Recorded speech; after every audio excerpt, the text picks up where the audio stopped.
Hi Papercrafters! Welcome to another Design with Jo video. I'm Joanne Rogers, a Stampin' Up! Demonstrator in Central Alberta, Canada, and I've been designing with you in mind since 1999.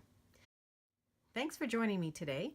Today I want to share a super quick technique, probably one of the quickest that you will ever end up doing, and it's one that uses ink refills or reinkers. And so you're going to need 3 in sort of the same color family. So I've chosen today the Soft Sky, Marina Mist, and the Bermuda Bay.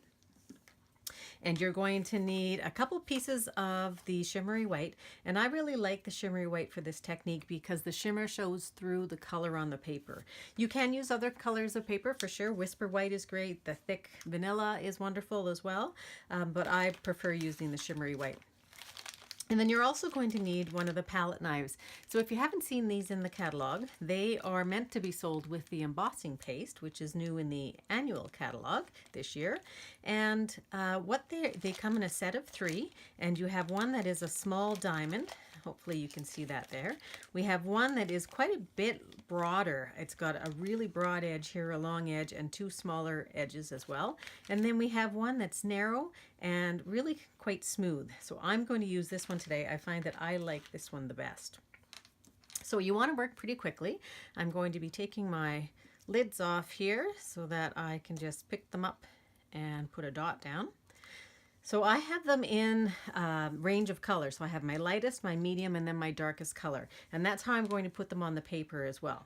So I'm going to show you 2 techniques for this, and this is the first one. So on the edge of your paper, not off your paper, but on the edge, you want to put a dot of your lightest, then right beside it, a dot of the medium, and then a dot of your darkest. And then all you're going to do is use your palette knife on the side, and you're just going to make some swishes. So then what you do is you cut this down, and there's some really cool little things happening here. Where this meets, the dark over top of the lighter, I actually quite like when I have lots of white showing in behind. So if you think about it, cropping down a page or cropping it this way, perhaps, is going to give you quite a cool technique. So that's it. That's the technique. So that's one style. The second is to actually put your reinker right on top of your palette knife. So I'm going to do that. It may mix together a little bit more. So I've got my lightest, I've got my medium, whoops, and I've got my Bermuda Bay. Okay, so then just carefully pick it up and then do the same thing. And you are going to get some on your paper, so make sure that you have something behind you. And I always do this on a piece that's bigger, and then I'm going to cut it down. So what I'm going to do is I'm going to take these sheets and I'm going to cut it down. I'm going to clean up this area, and then I'm going to come back and show you the card. So stay tuned. Welcome back. Here's my card.